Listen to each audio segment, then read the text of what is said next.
Hi welcome to my channel. It's Haritha's ఇంటి రుచులు. ఇవాళ మనం చేసుకోబోయే రెసిపీ అండి, ఒక బ్యాటర్తో 3 బ్రేక్ఫాస్ట్ రెసిపీస్. అదేంటో చూద్దాం పదండి ప్రాసెస్లోకి.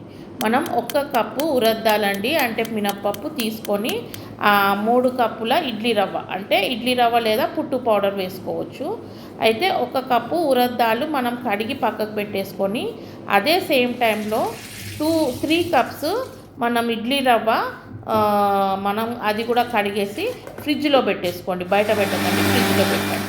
పెట్టి మనం ఉరద్దాలు ఒక 4 గంటలు నానబెట్టేసి, లేదా ఒక ప్రొద్దున నానబెట్టి ఈవినింగ్ 6 అట్లా ఇలా బ్యాటర్ చేసుకోండి. మంచిగా స్మూత్గా బ్యాటర్ చేసుకొని పేస్ట్ దాన్ని బాగా బీట్ చేసుకోండి. బీట్ చేసుకుంటే ఇందులో ఎయిర్ ట్రాప్ అవుతుంది అనమాట. ఎయిర్ ట్రాప్ అవుతే మనకి ఇడ్లీ అనేది అయినా దిబ్బ రొట్టె అయినా పోరస్గా మనకు మంచిగా ఫ్లఫీగా సాఫ్ట్గా అవుతాయి. కాబట్టి అలా మీరు బ్యాటర్ చేసుకొని బీట్ చేసుకొని ఫ్రిడ్జ్లో కడిగి పెట్టుకున్న పిండి ఉంది కదండి మన ఇడ్లీ రవ్వ, అది తీసి అది కూడా ఇందులోకి మంచిగా కలిపేసి మూత పెట్టేసి, లేదంటే ఇప్పుడు మనం 3 చేసుకుంటున్నాం కదండి, నేను ముందే డివైడ్ చేసి పెట్టుకుంటాను.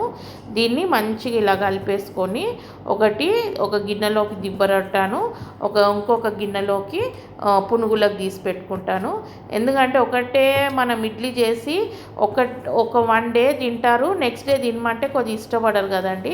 కాబట్టి నేను ఒకటి morning idli, evening tea snack లాగా పునుగులు, మళ్ళీ నెక్స్ట్ డే మార్నింగ్ దిబ్బరొట్టలాగా ప్లానింగ్ చేసుకుంటా. ఎప్పుడు చేసుకొని ఇలా 3గా నేను ఒకటే పిండి చేసి 3గా డివైడ్ చేసి అవి పక్కకు పెట్టేస్తా. పక్కకు పెడితే మార్నింగ్ వరకు అవి మంచిగా పులిసిపోతుంది కదండి, ఫర్మెంట్ అవుతుంది. అయినాక మార్నింగ్ ఇడ్లీ పిండి తీసి చూడండి ఎంత బాగా పొంగిందో. ఇడ్లీ పిండి తీసుకొని పులిసింది, దీన్ని మంచిగా ఒక స్పూన్ అంతా ఉప్పు వేసి కలిపి పక్కకు పెట్టుకొని మనం పల్లి పచ్చడి చేసుకుందామండి. ప్యాన్లోకి నూనె పోసి లైట్గా అందులోకి గార్లిక్, మన ఎల్లిపాయ, ఒక టీ స్పూన్ అంత జీలకర్ర, ఒక పెద్ద స్పూన్ అంత పల్లీలు, ఒక పెద్ద స్పూన్ అంత పుట్నాల పప్పు, ఒక సగం నిమ్మకాయ అంత చింతపండు, ఒక 4-5 పచ్చిమిర్చి. నా దగ్గర పచ్చి కొబ్బరి లేదండి, కాబట్టి ఎండు కొబ్బరి ఒక పెద్ద స్పూన్ అంతా. ఎంతైతే పల్లీలు పుట్నాల పప్పు వేసానో అంతే కొబ్బరి కూడా వేసి కొద్దిగా సాల్ట్ వేసి మంచిగా దాన్ని రోస్ట్ చేసుకొని అది కొద్దిగా రూమ్ టెంపరేచర్ అయ్యాక నేను దీన్ని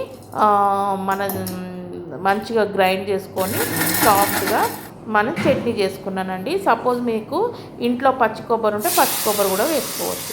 దీన్ని మంచిగా ఇలా గ్రైండ్ చేసుకొని సాఫ్ట్గా ఇందులో నేను తాల్పుకు ఊరికే ఆవాలు, జీలకర్ర, ఎండుమిర్చి, కరివేపాకు ఇవి 4 వేసి తాలింపు వేసానండి. ఇంకొకటి నేను ఎప్పుడైతే చేశానో ఇందులోకి ఒక సగం స్పూన్ అంతా బెల్లం కూడా వేసానండి. కొద్దిగా నాకు బెల్లం వేసి ఉంటే పల్లి పచ్చడిలోకి ఇష్టమని.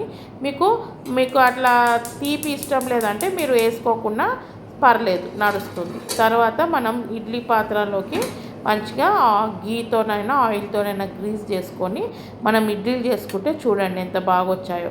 కొద్దిగా గుంట ఉన్న వాళ్ళు ఎక్కువ ఉంటుంది కదా ఇడ్లీ గుంట, అది కొద్దిగా ఎక్కువసేపు పెట్టుకోవాలండి. ఇది నాది ఒక 8 మినిట్స్ స్టీమ్ పెట్టి 2 మినిట్స్ వదిలేసి తీసాను. చూడండి ఇది నాకు ఎక్కువ గుంట లేదు కాబట్టి ఎంత బాగా వచ్చాయో, సాఫ్ట్గా ఫ్లఫీగా పోరస్గా ఎంతో బాగున్నాయండి. నోట్లో వేసుకుంటే కరిగిపోతాయి, అంత బాగుంటాయి. చూడండి మీరు కూడా ట్రై చేసి చూడండి ఇది ఈ కొలత పిండితో. తర్వాత నేను నెక్స్ట్ డేకి బాండీలు పెట్టి అందులో ఆయిల్ పోసి ఒక 3 to 4 గరిటెలంతా నేను ఇదే సేమ్ బ్యాటర్ అండి, ఇడ్లీ మన పిండి వేసి దాన్ని మీడియం ఫ్లేమ్లో ఒకవైపు ఒక 4 మినిట్స్, ఇంకోవైపు ఒక 4 మినిట్స్ దాన్ని మంచిగా కుక్ చేసుకున్నా. చూడండి ఎంత క్రిస్పీగా, ఎంత క్రంచీగా, ఎంత గోల్డెన్ కలర్గా ఎంత బాగా వచ్చిందో. టేస్ట్ కూడా అలాగే ఉందండి, బయట అంతా క్రిస్పీగా, లోపల సాఫ్ట్గా ఎంతో యమ్మీగా ఉంది. దీన్ని నేను సాస్తోనైనా తింటాను, కానీ ఇవాళ నేను మీకు పానకంతోనైనా తినొచ్చు, లేదంటే సాస్తోని హనీతోని. నేను మాత్రం ఇవాళ తేనెతో తింటున్నానండి, హనీ వేసి హనీతో తింటున్నాను. పిల్లలకు మీరు టిఫిన్ కట్టిస్తే హనీ స్టిక్ అవుతుంది కాబట్టి సాస్తో ఇవ్వచ్చు, లేదంటే పల్లి పచ్చడితో కూడా బాగుంటుందండి. ఇది ఎంతో బాగుంటుంది. ఇది మీరు ఎక్కడైనా ట్రావెల్స్కి వెళ్ళినా కూడా ఇది చేసుకొని వెళ్తే మీకు ఒక 4-5 డేస్ అయినా పాడు కాకుండా ఉంటుంది. సమ్మర్లో చెప్పలేను, కానీ వింటర్లో రెయినీలోనైతే 4-5 డేస్ కూడా బాగుంటుంది. సమ్మర్లో మేబీ 1-2 డేస్ ఉంటే ఉండొచ్చు. చేసుకొని వెళ్తే బాగుంటుంది ఎమ్మిగా. చూడండి ఎంత క్రిస్పీగా లోపల సాఫ్ట్గా ఎంత ఎమ్మిగా ఉందో. ఇప్పుడు మనం థర్డ్ ప్రాసెస్లోకి వెళ్ళిపోదామండి. మనం పునుగులకు కొద్దిగా కొబ్బరి పౌడర్ చేసుకుందాం, కొబ్బరి పొడి. దీనికి ఒక 2 టేబుల్ స్పూన్స్ అంతా నేను ధనియాలు తీసుకున్నానండి. ఒక పెద్ద స్పూన్ అంతా జీలకర్ర తీసుకున్నాను. ఒక 7-8 ఎండుమిర్చి తీసుకున్నాను. నేను తీసుకొని అవి రోస్ట్ చేసి ఒక గిన్నెలోకి తీసేసుకొని ఇందులోకే ఒక 1 స్పూన్ పెద్దదంతా కొబ్బరి వేసా. 2 స్పూన్లంతా కొబ్బరి వేసి అది కూడా రోస్ట్ చేసి తీసుకొని ఒక 7-8 పెద్ద క్లోవ్స్ అంతా ఎల్లిపాయ తీసుకున్నానండి. తీసుకొని ఇవన్నీ రూమ్ టెంపరేచర్కి వచ్చాక అవన్నీ వేసి గ్రైండ్ చేసి అందులోకి మళ్ళీ నేను కారం సరిపోదండి, నాకు కొంచెం కలర్ కావాలని ఇంట్లో ఉన్న కారం కొట్టించింది వేస్తా. కాబట్టి అందులోకి అది గ్రైండ్ చేశాక మంచిగా సాఫ్ట్గా అందులోకి ఉప్పు, కారం, ఎల్లిపాయలు వేసి మళ్ళీ ఒక 1 మినిట్ అట్లా గ్రైండ్ చేసుకొని మీరు ఉప్పు కారం చూసుకోండి, మీకు సరిపోతే సరిపోతుంది, లేదంటే అడ్జస్ట్ చేసి వేసుకొని మీరు ఇది పక్కకు పెట్టేసుకొని మనం ఇప్పుడు నేను పునుగుల్లోకి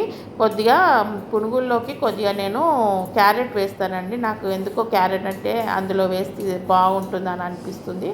కాబట్టి ఒక క్యారెట్ మంచిగా తురుముకొని, ఒక క్యారెట్ను సన్నగా కోసుకున్న ఒక ఉల్లిగడ్డ, సన్నగా కోసుకున్న కొత్తిమీర, కరివేపాకు, ఒక పచ్చిమిర్చి సన్నగా కోసి అన్నీ పక్కకు పెట్టుకున్నానండి. పక్కకు పెట్టుకొని మనము పునుగుల పిండి చేసుకొని పెట్టుకున్నాం కదా పునుగులకు, అవి తీసుకొని ఈ కోసి పెట్టుకున్న ఇవన్నీ మనం మంచిగా అందులోకి ఫస్ట్ జీలకర్ర ఒక పెద్ద టేబుల్ స్పూన్ అంతా మన బియ్యం పిండి వేసుకొని అందులోకి సాల్ట్ టేస్ట్ వేసి మంచిగా కలుపుకొని ఇందులోకి మన ఉల్లిగడ్డ, కొత్తిమీర, పచ్చిమిర్చి, కరివేపాకు అన్నీ వేసి క్యారెట్ తురుము అన్నీ వేసి మంచిగా కలుపుకున్న తర్వాత పొయ్యి మీద మన కడాయి పెట్టి మంచిగా అందులోకి చూడండి అన్నీ అట్లా మంచిగా డీప్ ఫ్రై అయ్యేలాగా మనం అన్నిటినీ మంచిగా ఫ్రై చేసుకొని కొద్దిగా ఓపికగా మీడియం ఫ్లేమ్లో చూడండి ఎంత బాగా అన్నీ ఒకటే కలర్ గోల్డెన్ బ్రౌన్ వచ్చేలాగా చేసుకున్నారంటే పైన అంతా క్రిస్పీగా లోపల గుల్లగా సాఫ్ట్గా ఎంతో యమ్మీగా ఉంటాయండి. ఇది మీరు ఈవినింగ్ స్నాక్ లాగా కూడా తినొచ్చు, బాగుంటాయి. ఈవినింగ్ స్నాక్ లాగా తింటే మనకు టీ టైం వరకు ఇవి మన పిల్లలు స్కూల్ నుండి వచ్చే టైంకి, మన వారు ఆఫీస్ నుండి వచ్చే టైంకి చేసుకున్నారంటే మంచిగా టీతో ఒక 4 తినేసారంటే కొద్దిగా డిన్నర్ టైం వరకు కొద్దిగా మనకు టైము ఇది అవుతుంది, వాళ్ళకు కూడా ఆకలి కాకుండా.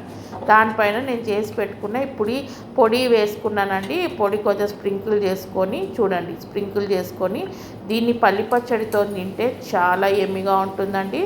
మీరు తప్పకుండా ట్రై చేయండి. ఇది ట్రై చేయవలసిన డిష్. అంటే పునుగులు అందరు చేసుకుంటారు కానీ పైన కొద్దిగా స్ప్రింకిల్ చేసుకుంటే దాని టేస్ట్ కొద్దిగా మారిపోతుందండి. చూడండి టీతో మనకి ఈవినింగ్కి మంచిగా క్రిస్పీగా పునుగులు మంచిగా మనకు పల్లి పచ్చడితో తింటూ ఉంటే ఆహాహాహా మన ఫ్యామిలీ టైం క్వాలిటీగా అండ్ హ్యాపీగా స్పెండ్ చేసినట్టు ఉంటుందండి. వాళ్ళు కూడా ఆకలితో వస్తారు, ఇలాంటివి ఏమైనా చేసిస్తే ఇష్టంగా తిని వాళ్ళు కూడా హ్యాపీగా ఫీల్ అవుతారు, మీరు కూడా హ్యాపీగా ఫీల్ అవుతారు. కాబట్టి మీరు తప్పకుండా ట్రై చేసి లైక్, షేర్ అండ్ సబ్స్క్రైబ్.